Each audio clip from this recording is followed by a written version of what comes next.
Célia Bloel, bonjour. On sort de cette restitution des travaux du comité de prospective. Vous avez souligné la nécessité d'inventer d'autres modèles d'organisation en matière d'énergie. C'est bien ça.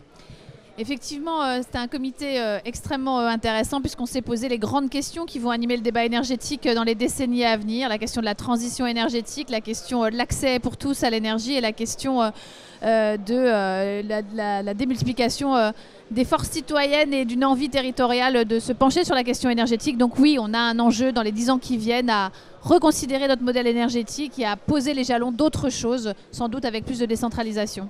Avec des objectifs extrêmement forts. Il y a notamment cette neutralité carbone et la consommation 100% renouvelable en 2050, c'est bien ça?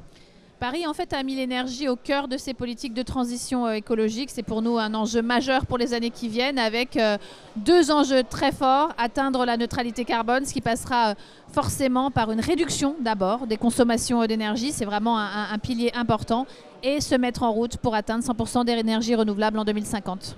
Le président Karenko l'a dit, on est sur des enjeux sociétaux, on parle de gouvernance, on parle de solidarité, on parle de territorialisation, de logique réseau, d'innovation, de données aussi. Les enjeux sont vraiment multiples. C'est une petite révolution là qu'on est en train de faire dans le monde de l'énergie. Si on veut relever ce défi de la transition énergétique, on a à la fois d'une part les tenants finalement du pouvoir, qu'ils soient institutionnels, politiques et économiques, qui doivent faire un bout de chemin vers un autre modèle de l'énergie.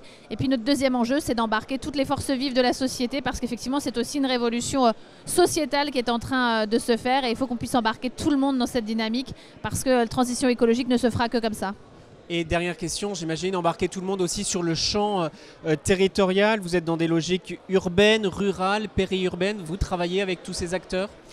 Effectivement, sur la question énergétique, nous avons finalement plusieurs cordes à notre arc, mais vraiment la question c'est de développer tout le potentiel énergétique de Paris. Ça c'est un sujet, mais c'est aussi demain écrire de nouvelles pages de l'histoire des partenariats entre le cœur urbain et les territoires ruraux. Voir comment demain Paris contribue à des investissements en dehors de ses frontières traditionnelles et administratives pour développer notamment des énergies renouvelables. Les enjeux sont posés. Il faudra aussi peut-être poursuivre ces échanges un peu entre tous les acteurs, comme le permet le comité de prospective. Je crois que c'était un bon endroit, ce comité de prospective, pour mettre tout le monde autour de la table, nous obliger toutes et tous à sortir de notre zone de confort et peut-être aussi d'une certaine manière d'un certain dogme que chacun peut avoir avec ses casquettes pour vraiment écrire une autre histoire. Le président Karenko l'a dit, nous avons finalement 10 ans pour prendre les bonnes décisions pour le modèle énergétique.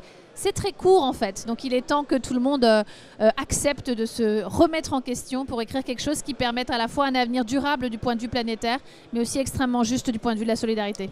Le message est passé, merci beaucoup. Je vous en prie.